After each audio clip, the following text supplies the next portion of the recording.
Deputy CM Pawan Kalyan రాష్ట్రాన్ని అభివృద్ధి పథంలో నడిపిస్తున్నారని మంత్రి సోమన్న అన్నారు. శ్రీ సత్యసాయి జిల్లా హిందూపురం రైల్వే స్టేషన్లో కర్ణాటక రాష్ట్రం యశ్వంత్పూర్ నుంచి వచ్చిన వందే భారత్ ఎక్స్ప్రెస్ రైలును జెండా ఊపి ప్రారంభించారు.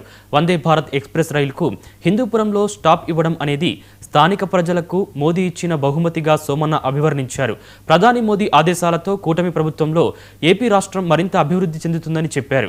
మరో 3 ఏళ్లలో ప్రజలకు మరిన్ని సంక్షేమ పథకాలు అందించే దిశగా దేశంలో బీజేపీ పాలన ఆదర్శంగా నిలుస్తుందన్నారు. ನಮ್ಮ ಯುಪಿಎ ಗವರ್ಮೆಂಟ್ ಬಂದ್ಮೇಲೆ ಇವರಿಗೆ ನೀವು ಕೊಡ್ತಾ ಇದ್ದ ದುಡ್ಡು 860 ಕೋಟಿ.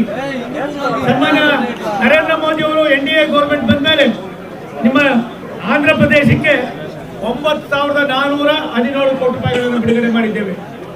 ಅದಲ್ಲದೆ ಇವತ್ತೇನು ನಿಮಗೆ 770 ಮೇಲ್ಸೇತುವೆ ಕೆಲಸಗಳನ್ನು ಮಾಡಿದ್ದೇವೆ. ಆಂಧ್ರ ಪ್ರದೇಶಕ್ಕೆ 11 ವರ್ಷದಲ್ಲಿ 1,560 ಕಿಲೋಮೀಟರ್ ಹೊಸ ರೈಲ್ವೆ ಲೈನ್ಗಳನ್ನು ಹಾಕಿದ್ದೇವೆ.